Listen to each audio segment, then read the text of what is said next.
hari kita undang Frater Andika CSSR. Oke, selamat malam Frater, apa kabar? Kabar baik, Pater. Iya. Salam jumpa. Iya, selamat malam semuanya. Ya, ini Frater Andika CSSR. Ya, sebelum kita mengenal siapa itu Frater Andika, malam hari ini Frater asalnya dari mana ya Frater? Saya berasal dari Pulau Lembata. Ya, tidak berbeda jauh tempat dengan pastor moderator OMK Tergator Paroki Santo Andreas Ngalu ini. Iya, betul sekali. Ya, jadi kami dua satu pulau dan satu terminal. Tempatnya dekat dan selalu berjumpa dengan orang tuanya juga di sana. Jadi kami sangat senang di paroki ini. Kami 3 orang dari paroki Lembata, dari Pulau Lembata. Ada Frater Leo dari Kedang, saya dari Waikomo, dan juga Frater Andika dari Lamalera, tempat penangkapan ikan paus. Ya, baik. Ya, tidak memperpanjang kata. Pada malam hari ini, sebenarnya saya mengundang Frater Andika. Yang pertama itu tentu sudah lagi berapa hari dia akan pergi melanjutkan studinya di Jogja, melanjutkan studinya di sana, dan rasanya bahwa sudah sangat cepat ya dia akan pergi dan pergi melanjutkan studinya. Jadi mungkin sebelum dia pergi ke Jogja, alangkah baiknya pengalaman selama bertugas melayani umat di Paroki Santo Andreas Ngalu ini.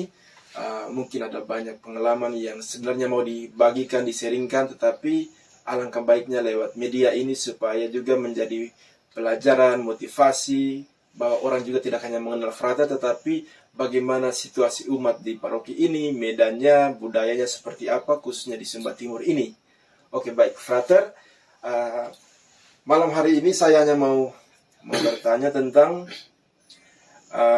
Frater waktu pertama kali mendengar kata Ngalu atau Paroki Santo Andreas Ngalu itu, bayangannya itu seperti di kota atau seperti di pedesaan, atau pernah ke paroki ini sebelum menjadi Frater, masih tahun waktu masih postulan ya? Ya, baik, Pater. Setelah mengikrarkan kaul, lalu pelantikan lektor akolit, selama menjalani studi di Jogja, belum ada gambaran yang lebih menyeluruh tentang Paroki Santo Andreas Ngalu. Hanya pengalaman satu kali datang mengikuti perarakan gambar Bunda Maria Selalu Menolong. Waktu itu kami masih sebagai postulan dan berkesempatan kor di paroki ini. Dan ketika mendengar tempat top saya di Ngalu, saya secara pribadi kaget.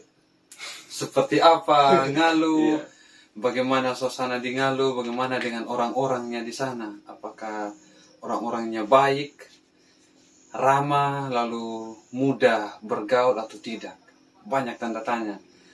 Tetapi tanggal 31 Juli, tidak salah, waktu itu saya dihantar ke paroki Santo Andreas Ngalu, dan memang benar segala sesuatu baru bagi saya. Dan ketika perayaan Ekaristi pada hari Minggu saya diterima, lalu pastor paroki hanya mengatakan satu kata yang sangat berkesan bagi saya, yang selalu saya bawa dalam pengalaman menjalani tahun orientasi pastoral di paroki Ngalu. Kata itu dia mengatakan, Frater, nikmati. Iya, benar. Jadi teman-teman semua, kata nikmati itu juga saya mengalami itu. Dan waktu saya tiba di tempat di paroki ini juga, saya bertugas sudah 2 tahun lebih di sini juga, pastor paroki Pater Leo bilang nikmati. Tentu kata itu mau menunjukkan bahwa sebenarnya ada banyak hal yang harus dinikmati, entah enak atau tidak enak, baik atau tidak baik, dengan berbagai macam keunikan di stasi atau dengan umat, memang semuanya harus dinikmati.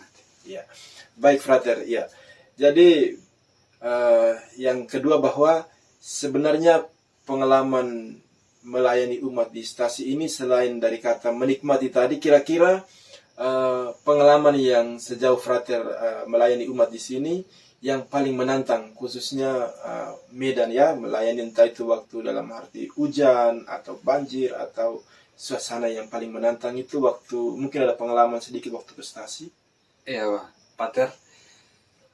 Stasi di Paroki Santo Andreas Ngalu itu stasi-stasi yang bagi saya menantang dan harus butuh jiwa ya, misionaris yang kuat. Kuat ya. Kalau ya iman kuat, imun juga harus kuat. Ya harus imun juga. Harus, kalau tidak kuat maka kita akan pulang di tengah jalan.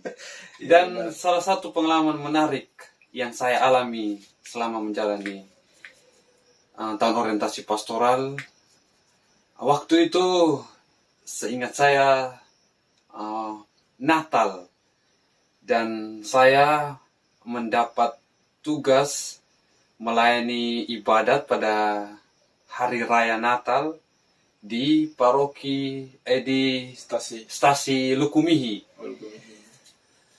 Bagi saya pengalaman itu menarik karena saat itu lagi musim hujan dan teman-teman harus tahu bahwa ketika kita pergi ke stasi Lukumihi harus melewati kali. Sungai, ya benar. Dan kalinya sangat besar, lebar, luas. Saya sampai di kali pertama menggunakan motor, tidak bisa menyeberang karena lagi kondisi banjir. Saya memutuskan untuk titip motor di rumah umat dan saya memutuskan untuk jalan kaki. Waktu itu fraternya sendiri atau dengan? Saya sendiri waktu itu ke stasi. Walaupun dalam hati takut dibawa banjir karena ya fisik saya kecil, imunnya. Ya, tetapi ya punya kerinduan untuk berjumpa dengan umat, untuk melayani umat. Saya mencoba untuk menyeberang kali tersebut. Saya sudah masuk ke tengah kali, tetapi banjir sangat deras. Lalu saya kembali, saya duduk sebentar.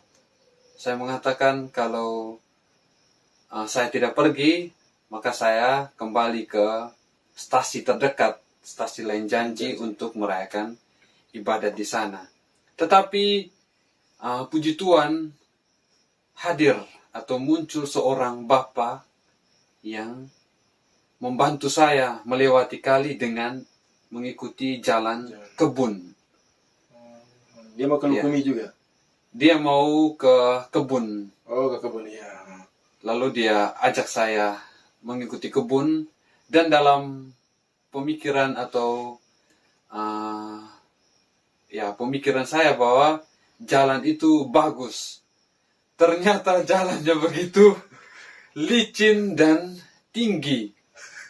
Jadi saya harus buka sendal dengan kondisi celana sudah basah semuanya. Lalu pegang tas. Tetapi pertolongan itu bagi saya ya mungkin kehadiran Tuhan lewat bapak tersebut. Akhirnya saya sampai di sisa kali terakhir untuk sampai di stasi Lukumi. Dan di sana saya harus berjalan sendiri. Tetapi ketika sampai di satu rumah, entah itu umat Katolik ataupun tidak, tetapi saya mencoba memberanikan diri karena saya lihat ada kendaraan motor di situ. Lalu saya mencoba untuk minta mereka hantar ke gereja. Ternyata yang saya dapat bukan mereka menghantar dengan motor, tetapi mereka meminta 2 orang anak kecil di situ untuk temani saya jalan kaki sampai di gereja.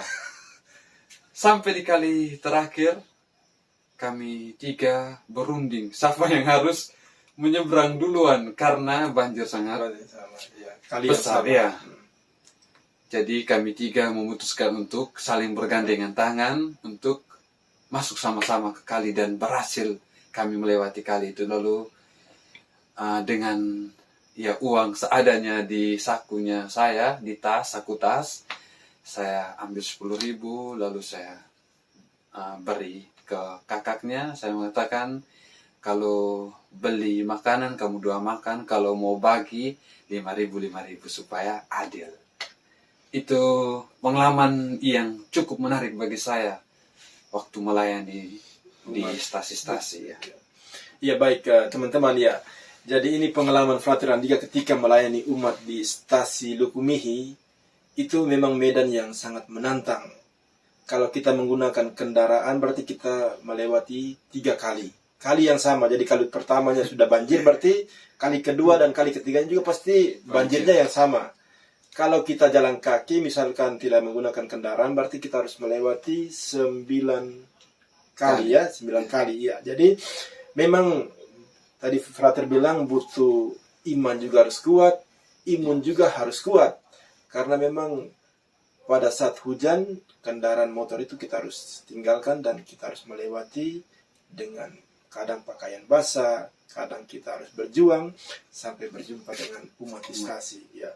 Baik Frater, sampai di stasi sana, bagaimana umat di stasi Lukumihi itu sendiri? Apakah mereka punya belum, pasti sebagian dari mereka pasti belum mengenal Frater, atau mungkin juga mereka sudah tahu bahwa Frater akan datang, tetapi mereka pasti tidak punya bayangan bahwa wajahnya Frater yang mana, pasti masih sangat baru untuk mereka.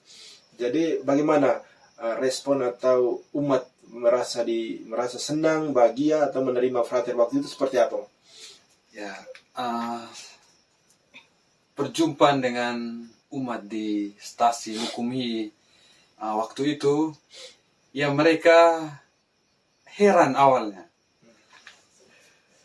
Saya langsung mengatakan saya Frater top. Jadi mereka langsung mempersilakan duduk, walaupun dalam kondisi basah, celana basah ya. Lalu saya bilang saya ganti celana dulu baru saya duduk. Tapi mungkin rasa menghargai, menghormati Frater atau imam, biarawan-biarawati sangat tinggi. Jadi mereka tetap mempersilahkan duduk, dan saya sangat senang dan bahagia bahwa saya walaupun datang jam yang ya cukup dibilang terlambat, tetapi mereka begitu antusias untuk tetap menunggu di gereja. Beberapa umat sudah ada di gereja untuk menunggu saya waktu itu, Pater. Baik, ya. Jadi ini pengalaman bagaimana situasi atau medan di stasi, salah satu stasi yang boleh dibilang stasinya jauh dan medannya cukup berat. Dan tentu itu perjumpaan Frater dengan umat selama dia melayani umat di paroki ini. Dan ini tentu saya mau bertanya tentang pengalaman Frater Andika selama berhadapan atau ketika berrelasi dengan orang muda kita di paroki ini, entah itu di pusat paroki atau juga di stasi-stasi.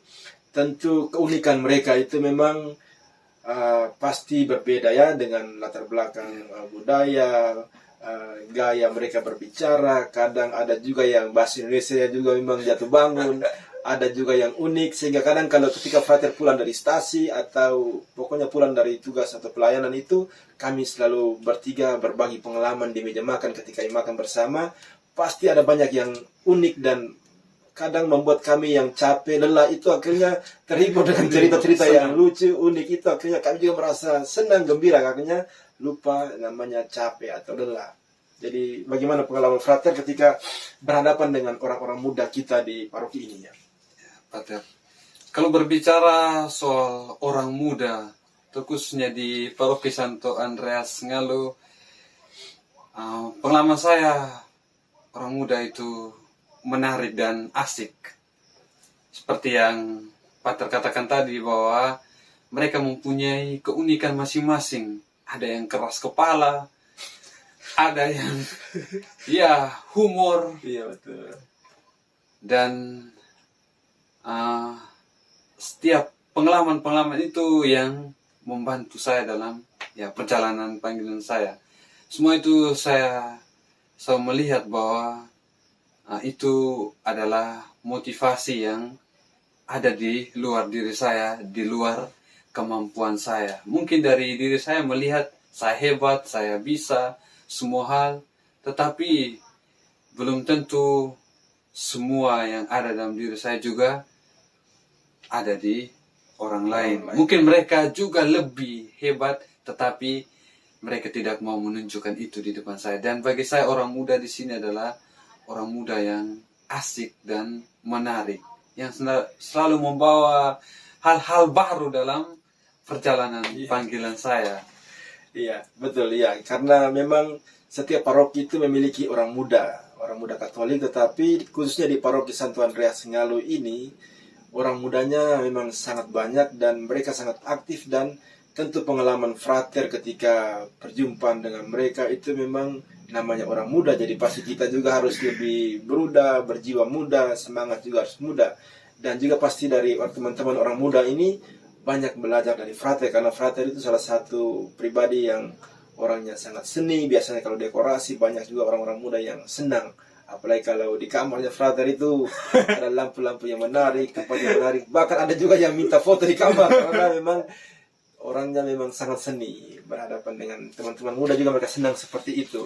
Ya baik ya frater ya, memang akhir-akhir ini pasti ketika mendengar bahwa frater pasti akan pergi, dan kali ini memang frater topernya sudah tidak ada lagi untuk bertugas di sini karena memang sangat terbatas, frater hanya satu orang saja. Jadi memang dia prioritaskan untuk tempat khususnya di lembaga. Jadi memang di paroki ini tidak ada frater toper lagi, mungkin juga tahun berikutnya. Dan bagaimana pengalaman frater ketika rasanya tinggal sejauh di tempat ini, khususnya dengan kami ya, kita di pastoran, dengan Pater Leo sebagai pastor paroki, saya sebagai moderator, dan juga dengan pembina umatnya kita, artinya bahwa mereka sebagai figur atau orang pertama yang selalu siap untuk melayani umat. Kira-kira apa yang bisa frater pesan atau pengalamannya seperti apa untuk para pembina umat dan juga para guru agama di paroki kita ini? Untuk kehidupan bersama di pastoran, ya itu bagi saya sangat membantu perjalanan panggilan saya, khususnya dari pastor paroki dan pastor rekan, Pater Leo dan Pater Charles. Ya, seperti yang dikatakan tadi oleh Pater, bahwa ketika pengalaman berjumpa dengan umat-umat di stasi atau di mana saja ketika melakukan tugas pastoral, pasti selalu dibagi atau di-sharingkan di meja makan, dan itu selalu menjadi kekuatan, selalu menjadi Kekasan kita. Ya, kekasan, mungkin menjadi redemptoris, menjadi misionaris. Capek, lelah, tetapi senyum itu selalu ada untuk membawa penebusan berlimpah. Jadi pesan untuk para pembina umat, ini suatu tugas yang mulia untuk mewartakan sukacita Injil kepada semua orang di mana saja, dan walaupun bebannya berat karena medan di paroki Ngalu ataupun situasi-situasi yang dihadapi dari umat, tetapi pelita atau terang yang sudah bernyala itu jangan pernah dipadamkan. Teruslah dihidupi supaya terang atau wajah Kristus itu hadir di tengah-tengah umat. Seperti kami Redemptoris membawa penebusan berlimpah. Iya. Baik ya. Memang sebagai seorang pembina umat atau sebagai seorang guru agama, tentunya harus menjadi terang. Walaupun sebagian dari stasi itu memang lampu tidak ada, PLN tidak ada, tetapi terang itu tidak hanya dalam arti lampu, tetapi bagaimana memberi jalan yang baik, jalan yang benar, supaya orang-orang yang sudah lama hidup dalam kegelapan bisa kembali ke jalan yang benar, terang yang benar. Itu yang diharapkan frater untuk para pembina umat dan juga termasuk kami sebagai imam di tempat ini. Ya frater ya, ini hari Minggu ini tanggal 23 frater akan berpisah melanjutkan studinya di Jogja.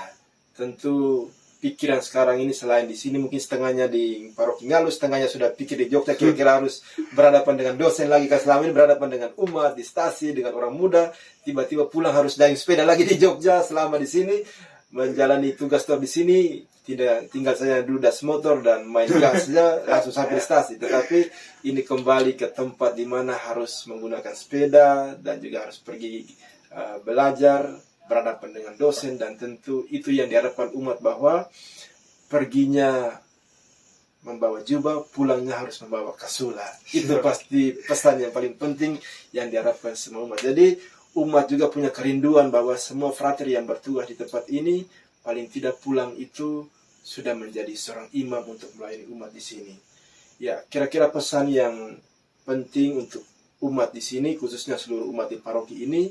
Mungkin juga ada perpisahan, nanti mungkin frater akan menyampaikan isi hatinya seperti apa, tetapi sebelum itu mungkin frater mau mengatakan sesuatu untuk umat selama masih ada waktu berada di paroki ini.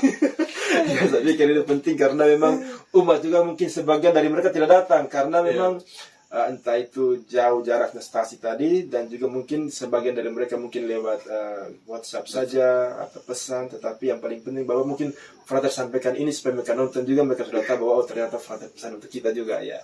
Ya, kalau mendengar perpisahan pasti selalu mengandung kesedihan. Tidak hanya saya sedih karena harus tinggalkan teman jalannya saya, Black Magic. Itu Mega Pro walaupun sering mogok, tetapi itu yang selalu menemani perjalanan saya ke stasi-stasi. Itu yang membuat saya sedih juga sebenarnya. Dan saya ingat satu kalimat dari orang bijak mengatakan, perpisahan itu tidak akan terjadi kalau orang mencintai dengan hati dan jiwanya. Dan perpisahan itu ada kalau orang hanya mencintai dengan kedua matanya. Jadi saya percaya bahwa umat di paroki Ngalu ini pasti mencintai saya dengan hati dan jiwa, sehingga perpisahan itu tidak ada, selalu ada dalam setiap doa-doa. Dan satu kalimat terakhir juga yang seringkali menguatkan saya, bahwa mendoakanmu adalah caraku memelukmu dari jauh. Berarti saya secara pribadi juga mendoakan semua umat di Paroki Santo Andreas Ngalu, dan sebaliknya umat juga pasti mendoakan saya, terutama dalam perjalanan panggilan saya, karena saat mereka mendoakan, di situ juga saat mereka memeluk saya. Baik frater, terima kasih banyak ya Black Magic. Black Magic itu memang kendaraannya setiap frater yang bertugas di tempat ini memang mogok, kadang juga dia onar, kadang macam-macam, ikut dia punya mau, tergantung siapa yang mengelolanya dia. Jadi Black Magic ini mungkin satu tahun ini dia parkir ya, karena tidak ada frater lagi, mungkin dia akan parkir dan istirahat. Dan tahun berikutnya nanti ada frater yang baru datang akan menggunakan kendaraan ini. Iya. Baik Bapak Mama, saudara-saudari, ini pesan yang menarik dari frater, bahwa saling mendoakan itu penting. Jangan tunggu frater mendoakan kita saja, tetapi juga kita sebagai umat juga mendoakan frater supaya kuat, tetap semangat untuk melanjutkan panggilannya, sehingga kelak nanti siapa tahu frater tugas di tempat ini, dia bisa berjumpa merayakan Ekaristi bersama dengan kita di tempat ini. Terima kasih frater. Malam hari ini terima kasih, semoga frater tetap semangat, tetap jos untuk melanjutkan studinya di sana. Selamat menghadapi dosen-dosen. Saya dan Pak Telo siap menghadapi umat-umat di sini. Tetap kerinduan kami tetap ada, kami akan bawakannya itu dalam doa. Siap. Sekian dan terima kasih semuanya. Selamat malam. Baik frater, terima kasih. Terima kasih frater.